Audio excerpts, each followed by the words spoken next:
welcome back to the CannaFit podcast. I'm your host, Efren Gomez, and with me today on today's second episode, CannaQueens, is Rhiannon Wendt. Hello. I'm so happy to be here. How are you today, Rhiannon? I am doing very well. So Rhiannon utilizes her background in alternative medicine to help educate others on how to naturally heal our bodies. Can you tell us a little bit more about that? When I first started working at about 17, I started working at Sprouts. Started just working as a bagger, and then about a year and a half in, I started working in vitamins.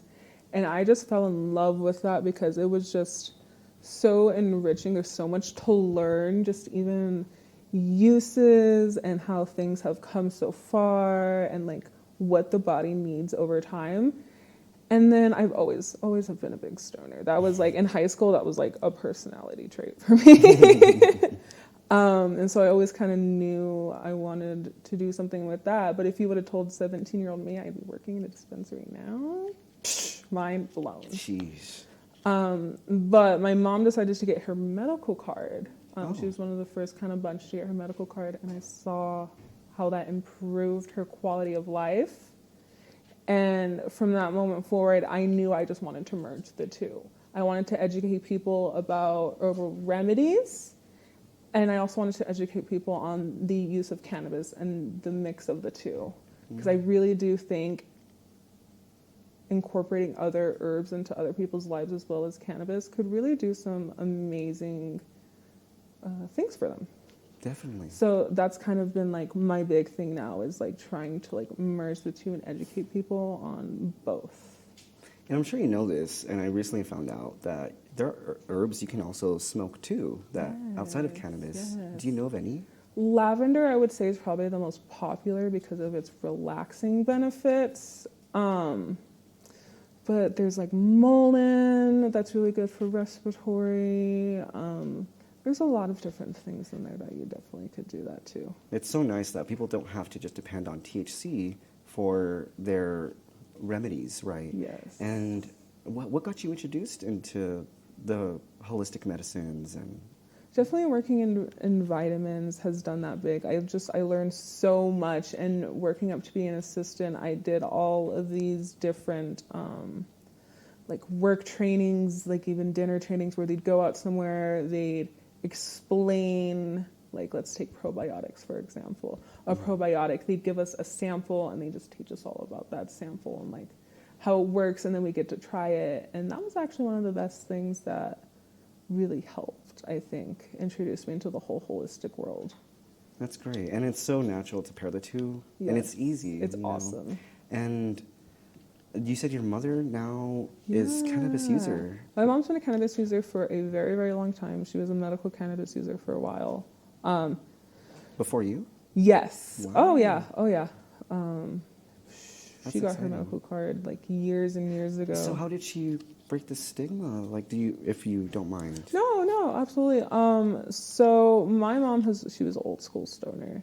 But when it started being introduced, she was going through a lot of health problems. She hit congestive heart failure at a young age. She has a lot of heart issues. So we're very careful with what we use with her. And I think that's kind of what pushed me, because I had to be so meticulous with what I find for her, because it can't be too stimulating for her. It can't be too much of a relaxant or a sedative. So we kind of have to find those perfect middle grounds for her, because she's like me. She has anxiety and depression as well. And so, of course, if you get too much of a sativa, kicks up your anxiety. And for me, if I get too much of a sedative indica, I can get super depressed. Wow. It relaxes me in such a way, like I'll be chilling there, I'm fine, I'm having a great time. And then all of a sudden, like my brain's like death is inevitable or something like that. And I spiral with it. It's just because I think everyone's been there where they've gotten a little bit too stoned and they've gotten that kind of high. And it's nice to find out where you best fit, right, with your dosing. And it's nice to know like other people feel the exact same way and they get the exact same way you do. It's very comforting to know like not everyone is fit for this kind, or not everyone is fit for this kind. There's just so much now. There's so many And different so do strains. you prefer sativas? Oh yeah, I definitely am on the hybrid. I'm on a hybrid kick right now. Okay. I really have been liking them hybrids, that nice in between. But I do go for less racy sativas. Like I just like that uplift. I don't really want the energy. Any sativa strains that you could recommend? Ooh, so the ones that I really like, there's the one, I like Flipper a lot. There's one called Flipper. I actually really do like that one a lot, genuinely. I really like the uplift from it. There's another one called, I always say it wrong, amnesia. No, It's one of You're those fine. little words that I just always have a hard time pronouncing. There's so many out there. And I think that's honestly my all-time favorite one. I don't know what it is about the strain. It's the perfect, just uplifting, motivation, like creative stony.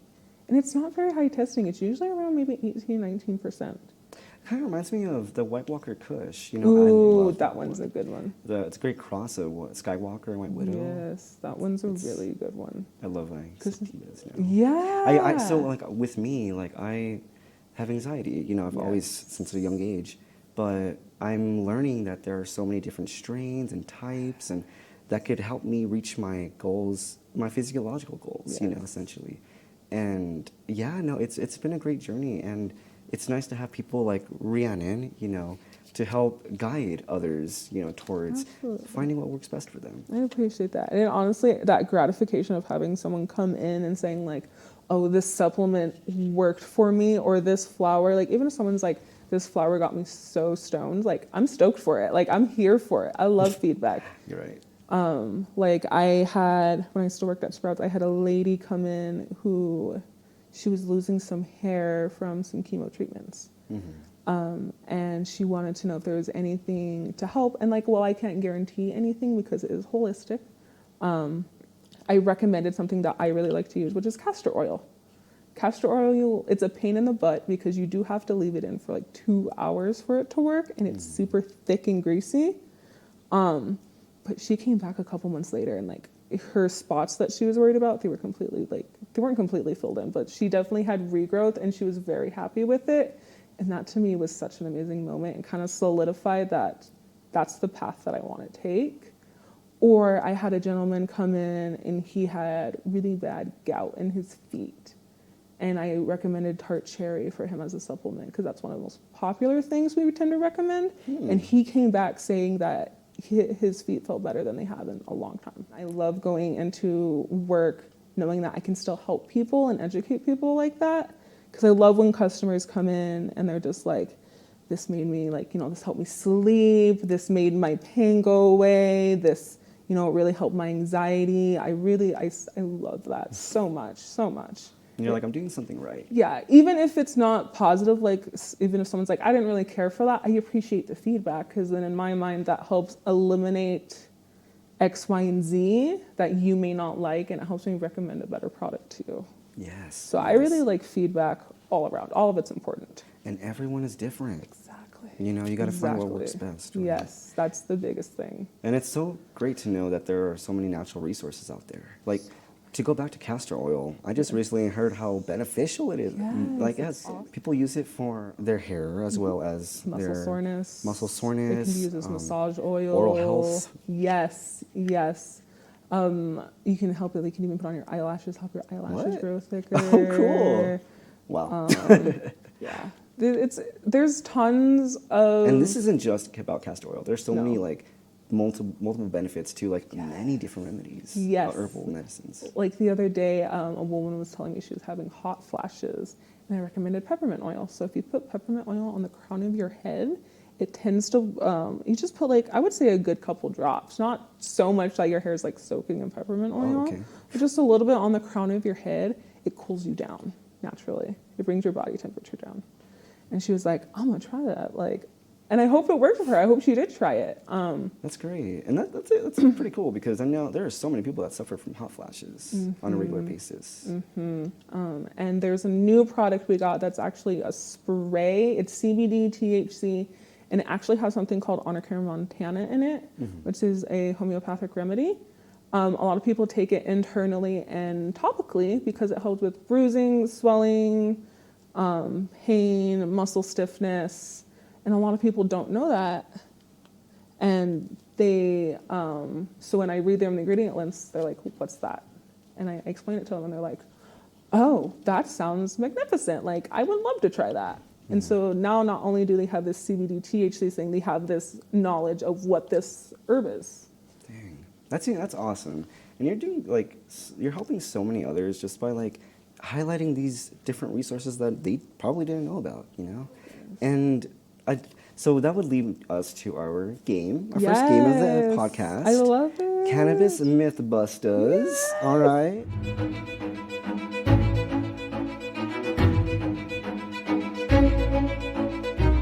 True or false? Consuming cannabis always leads to the munchies and overeating.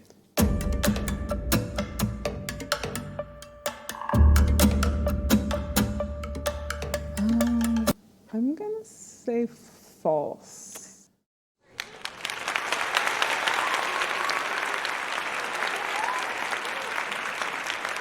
Got it. Cannabis can increase the appetite, but not all strains. Yes. Or consumption methods can lead to this. Do your strain research. Yeah. A good one for that is actually Durban Poison, who carries high, cannabinoids of THCV, I want to say, which is something that actually won't give you the munchies. It's not supposed to. It's supposed to help suppress the munchies. And I love that because Durban Poison is a pure sativa. It's an awesome strain. It's a good one. All right. And the second one. Yes. You did good. Let's see, 2 for 2. Cannabis can help reduce symptoms of certain medical conditions such as epilepsy and multiple sclerosis.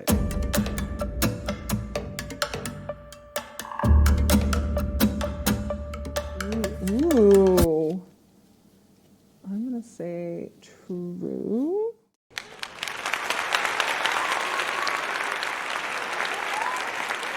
Yeah. Cannabis-based medications have been developed to help with symptom alleviations, edibles, tinctures specifically. I love that. That's awesome. I love that. So much knowledge. Knowledge is power. Yeah, but that's what we're trying to do with this platform, really educate others and trying to break these stigmas and these cannabis myths. Yes, right? absolutely. So thank you for joining today. Where can our audience find more of you?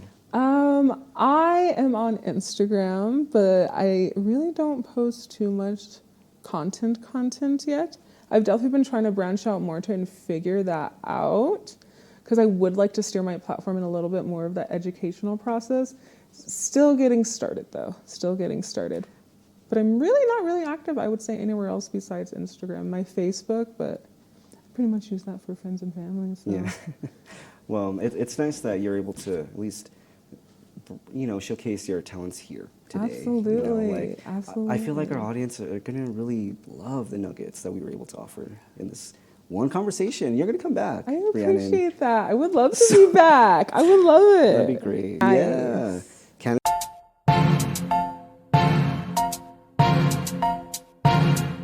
So Ilya is the creator of Move Ya Hips. She's a certified personal trainer and a dance class, a course instructor as well. Ilya, could you tell us more about that? That's so exciting. So yeah, I do Move Your Hips. I always say it's not your average Zumba class. It's a little bit more raunchier. I'm all about, of course, the title Move Your Hips, being the chicas. That's what I like to call my members, chicas. Just moving their hips and feeling sexy and empowered in their bodies. So yeah, I do a little bit of everything from dance cardio classes to strength training, powerlifting, running, yoga. But Move Your Hips is a special place in my heart. I always say I'm a dancer first before anything. That's awesome. And so how did you, because this is an all-women's gym, correct? Mm-hmm. That's awesome. How did you discover this place and decide to join and become a part of that community? So actually the owner found me. Oh. I work at also a yoga studio, and she follows me on Instagram, and she asked me if I wanted to be one of her trainers over there. And I was like, yeah, sure, why not? I was like, I'd love to be a trainer over there. And I just fell in love with the whole community. We knew about each other through social media, and yeah, that's how it happened. She ended up coming to my job at the yoga studio and was like, "I like your style. I like what you're about," and offered me an opportunity, which was great. And that's great. And then now you have like a space where you can have the freedom to create your own course, your own class. So that's it's Basically, awesome. yeah, which is great, and it's amazing because like commercial gyms, for instance, like 24-hour fitness, that's like one I could think of, or like the one here at my town, Choice Fitness, like those big box commercial gyms. They have Zumba classes, but you have to follow like the regulations. So having that space, having that opportunity to create what I want, create the routines I want, play the music I want, or like the music that my clients want to hear, and be able to feel confident and empowered in their bodies. And since it's an all women's gym, they feel more empowered by wearing, like, if they want to wear booty shorts or like, a bandeau top without like worry of like a man is going to be right behind them and their booty cheeks are out, but like they have that space to feel empowered in their bodies while taking my dance cardio classes. And you're helping so many by offering that safe space because, like women, men, we all like to express ourselves, right? And so it's nice that you offer that specifically for those that are looking for that sort of outlet because Zumba does have regulations, like you said, Yeah. and you do got to follow that, appropriate style. But Yeah. it's nice, you get to add that flair, your personal flair, it's great. It's so cool. I love the arts, and like all of the expressions of it, so that's so cool. Thank you. Thank you. Yeah, I guess that will lead us to our questions, Ilya. Sure. We are actually having a new segment for the Cannabis podcast. It's the Cannabis Mythbusters.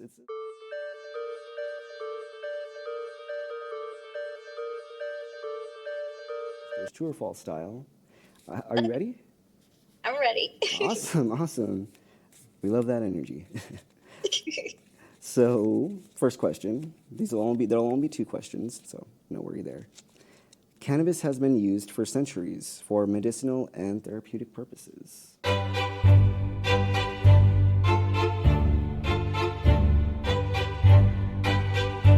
Oh, true.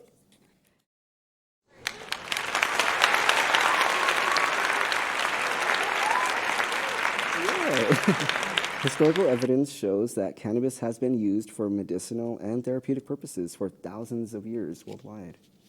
Super awesome. Wasn't it traced back to China actually? Like China or Japan? I've heard of something like that, like one of the first traces. So great that cannabis has been beneficial to so many regions in this world. It's really cool to see the history. Second question. Cannabis leads to harder substance abuses. False.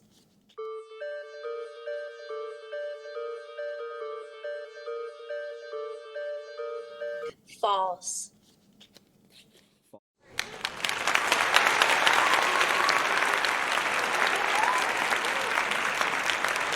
False, yes. So this notion is not supported by scientific evidence. Individual factors such as social and environments play a more important role in substance abuse and its progression. So you do great. Look at that. It wasn't too hard. Do you have any projects, any goals that you're working towards currently? So right now I am getting ready for New York City Marathon, and I'm running for charity. So I'm doing fundraiser and working alongside with the all women's gym I'm at. We're planning fundraisers for it, and we're actually going to combine like cannabis and move your hips class as a donation based class, and a cannabis and yoga class, all for fundraising to help me go get the fundraising I need for charity to run for New York City Marathon. I'm running with Team for Kids, which is pretty awesome. I'm also collaborating with one of the dispensaries near my apartment to do fundraisings with them. So most likely going to be doing like a meditation with cannabis for their employees, like all donation based. So that's mainly what I'm focusing right now. Is just getting the funds for the charity I'm running for. But I am like making it known with just like I feel like it brings more attention and like the donations when I combine cannabis and an activity together. It seems like the wave that like most of my clientele, the people I know, will come and support. That's so great. And then you said this charity. What was the name of this charity again? So I'm actually running with Team for Kids. What they do is they bring awareness to bring the skills, the funds for children to have physical activities and also like the lifestyle for it. So that way all kids could be physically active and gain everything they need. That's so great. Because coming from like my background, I grew up overweight and I didn't really have the fitness and education knowledge that I could have benefited from, right? So it's nice that you're doing that for the youth. That's a great Thank you. organization for sure. How much longer until that race occurs or happens? Sorry. I run on November 5th, so it's Nice. going to be coming up. That's exciting. And then you have all these events planned. That's Yeah. great. So where can our audience find more of you and your documentation of this journey? Yeah, so definitely on my Instagram, Ilya Maria underscore ILIA, Maria MARIA underscore, and then my website is ilyamariacoaching.com. That's so great. Well, thank you for joining today, Ilya. Thank you for having me again. Of course, and it won't be the last. So see you soon. Yay. Take care. Thank you. Thank you. Take care.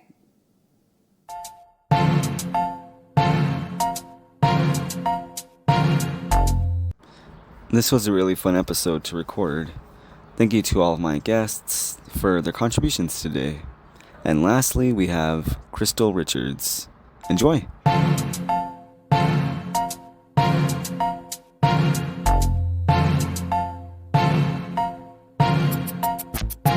With me, our final guest for the day, Crystal Richards. How are you today, Crystal? I'm doing fantastic. Thanks for having me. Of course, of course. So, just to give our audience a little more info about Crystal, Crystal has done everything from weapons training, CrossFit, strongman, as well as a competition in the strongman industry, and weightlifting to yoga. Crystal, can you tell us a little bit more about yourself? Yeah, I've like to keep things diverse. I know part of it is to stay interesting and engaged. And so I've done all sorts of different training, as you illustrated, everything from weapons, bow and arrow, art, doing axe throwing, strongman competitions, CrossFit. Currently, I have a kettlebell trainer that I work with, along with doing rowing, and I participate in a Kundalini yoga class. And then additionally, I work within the cannabis industry. So perfect cross section. So what doesn't she do? That's awesome. That's awesome. So like, how did you start to think to pair cannabis with all of these backgrounds?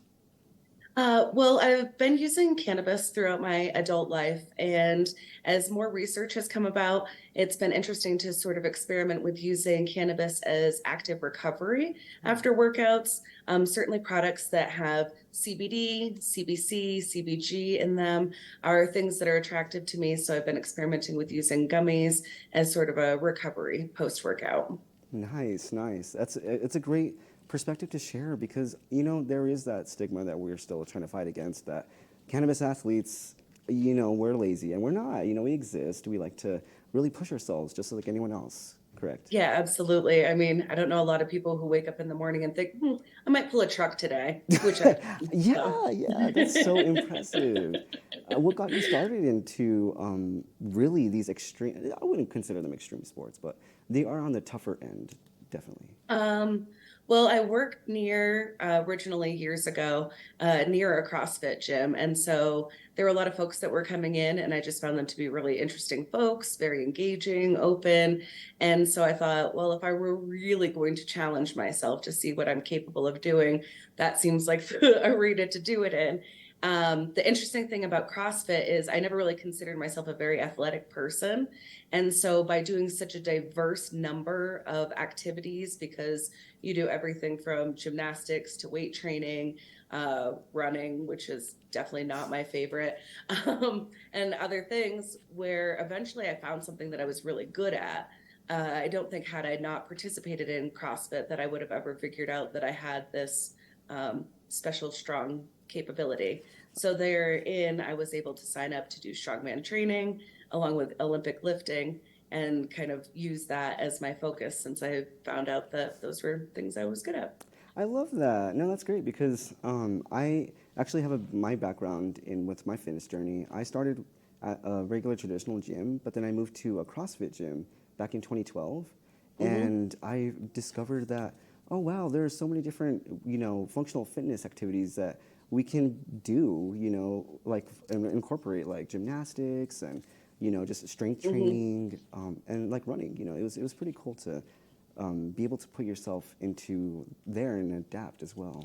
So, Yeah, it has come in really handy because I've also done farm work, which requires a lot of strength and stamina, really. So building things like hoop houses to grow for a local nonprofit farm that I was working at last year, being able to have the strength to carry rebar and frames and pound that in and get all of that stuff set up. So it ends up transferring into being very functional, which is kind of the entire point. you just blow all the stigmas out of the water. Like, there's no case, like, this is awesome. Thank you for Yeah, joining. This is great. thank So, you. do you have any, so you just did a strongman competition. Was this your first? So the competition that I participated in was a few years ago. It was my first competition. And I like to say it was a win just signing up. Again, going back to that, never having really considered myself to be a super athletic person, to participate at all, honestly, was a win for me because I, was going up against people who were much more versed in the area. And so it just felt good to participate, to feel comfortable enough that I would be willing to try. I think sometimes people don't do things because they're scared to fail. And for me, I was like, well, I'm already winning because I signed up. So That's even though I awesome. placed maybe somewhere in the middle, that part didn't really matter to me. So And what was your favorite movement in that strongman competition? I personally love um, the log press. my favorite is doing the yoke carry. Mm. Uh, it's an apparatus that you put up over your shoulders. It has four different places to place the weights. You stand up underneath it and pick it up and walk with it for, I think it was a 100-meter distance that we had to do.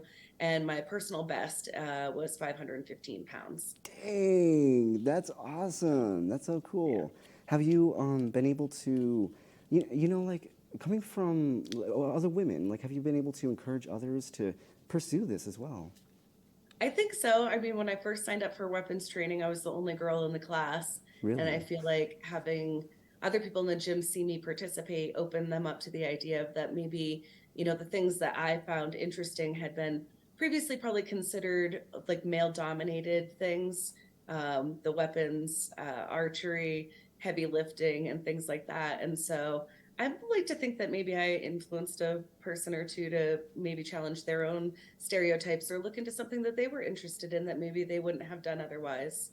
That's so inspiring. And for a lot of people that are just on the fence about their fitness journey, and like you said, like you didn't really see yourself as an athletic person, Hmm. originally, and look at you now, like and now you're just yoke carrying, like no tomorrow. So like Right. that's so Yeah, and cool. also to be open to the idea of what that looks like. If you haven't participated in team sports, I was more of like a theater kid in school and played tennis, which is very individual. So to find sports that maybe suit my personality a little bit better, maybe a bit dramatic, also individual sports, but where there's a room for growth and to continue to challenge myself. And I feel like it opened me up to being willing to try other things that maybe I or other people might have considered like outside of the realm of capability. And like I said, now I do Kundalini yoga and other things. And it's really not about perfection, it's about consistency. If you get off track, finding your way back, keeping it interesting enough to want to stay engaged over a long period of time. I've always said I'm sort of like the tortoise in the race. I'm not going to be the hare that jumps out and, goes ahead of everybody else, but I'll be there at the end. You'll get there, right? Yep. Exactly, one step at a time. Hmm. That's so cool. And are you currently working towards any competitions, activities? Not Currently, I think just staying engaged, participating in some type of strenuous physical activity 3 or 4 times a week, I feel like does a lot for my mental health as well. I think that's something that easily gets overlooked. I don't think you have to train for a marathon or necessarily do a 515-pound yoke carry, but just to move that energy, sweat it out, and have a way to really, work on yourself. And I kind of joke that like I work out so I don't have to go to therapy. So true, So so it's a good true. way to relieve some stress, the sweat equity. Exactly, and that's such a great outlet to have. The physical exertion. It really makes a difference than Hmm. just sitting around. I mean, you can do yoga's great, but there's a place for everything, right? Right. And to keep it interesting, diverse, and enough to stay engaged over a long period of time. I think if I did any one thing for me personally, I'm not the kind of person who's going to eat the same lunch every day. I'm not going to do the same activity every day. For me, I need it to be interesting to keep me wanting to do it. So, do you still currently practice CrossFit? I do at home after COVID or during COVID, I suppose. My gym shut down like a lot of other gyms. And while it's back open, during that time, I was gifted Olympic lifting bar with a lot of Ooh. weights, a sled that I can load up weights on and pull or push. I acquired a rowing machine. And so, a couple days a week, I like to set myself up with a HIIT workout, go strong and fast and hard and get it Right. over with and move about my day. And I credit that to having, learned a lot from participating at that CrossFit gym for, I don't know, 8 or 10 years. I went there. So, That's awesome, and it really shows like that you're able to take skills and lessons that you've accumulated from those experiences into the mhm. ones you have now.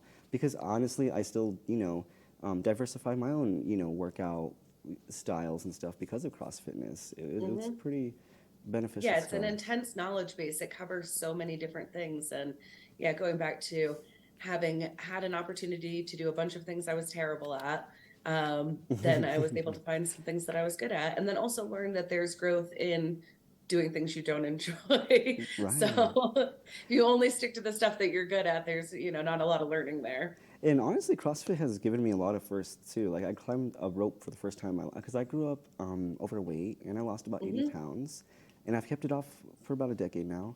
Hmm. And CrossFit, I was doing CrossFit during the beginning part of that, and it's been great. Hmm. It's great to a good foundation to start with, right? Well, I think it does a lot to help you learn how to listen to your own body. Yes. And that's one of the things too, I think that being a part of the cannabis community also does is it's different for everybody, what works best, how it's going to be used. It's very much like athletics. You have to know how to listen to your own body, train properly, and do what's best for you. That's so true. And with your cannabis journey, how did that begin? Well, again, COVID was a pivotal point. Uh, and I decided to change professions and I went back to school and decided to go get my third degree. Mm. And I studied agriculture and I went to Santa Fe Community College where they have a controlled environment agriculture program.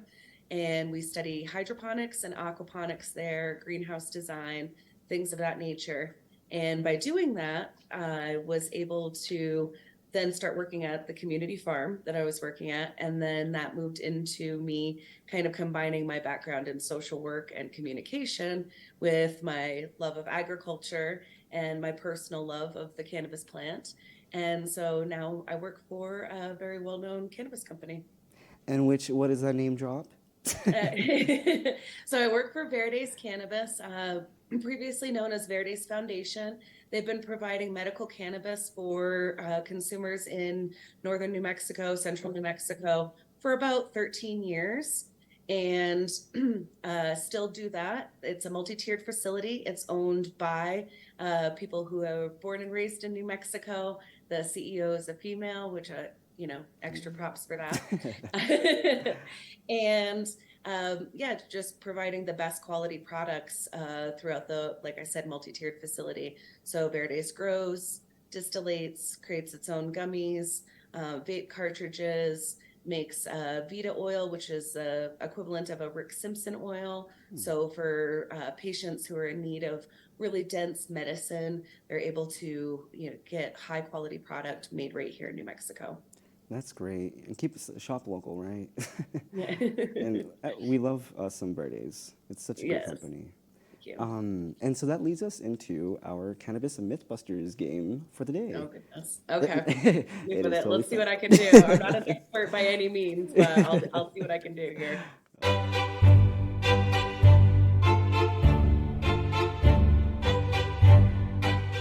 Oh, all right, all right. That's a great disclaimer. All right, so true or false? Cannabis leads to memory loss.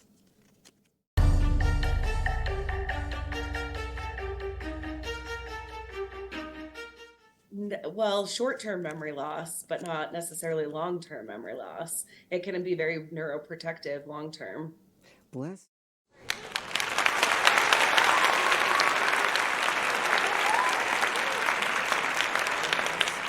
Research has shown that cannabis in high doses over a long length of time can affect memory.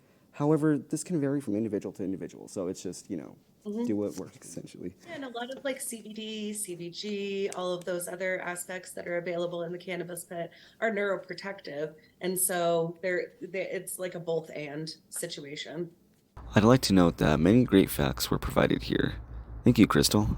You got 1 out of 1. Next one, next one. So the United States Declaration of Independence was written originally on hemp paper. True or false?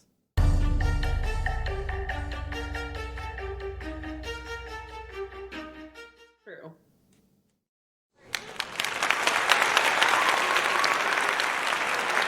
Look at you. That's awesome. Yes, it was the original draft was written on hemp paper. Thank you. Those are our two questions. Oh, well, okay, yay. Woo, I got See? 100. Look at you. I'm happy about that. I like You're better getting than good you grades. So thank you for joining us today. You really had shared some really insightful information. Oh, thank you very much. And if anybody wants to come say hi, I'm at Verdes, either on Zapparano in Santa Fe or downtown at 220 Shelby Street in Santa Fe. Awesome, awesome. Thank you for our audience will appreciate that for sure. And are you available online any space? Yeah, you can find me personally on Facebook or at Verdes NM on Facebook, Instagram, or Twitter. Awesome. Thank you again for joining us, Crystal. It was great having you today. Thank you so much for having me. We'll see you.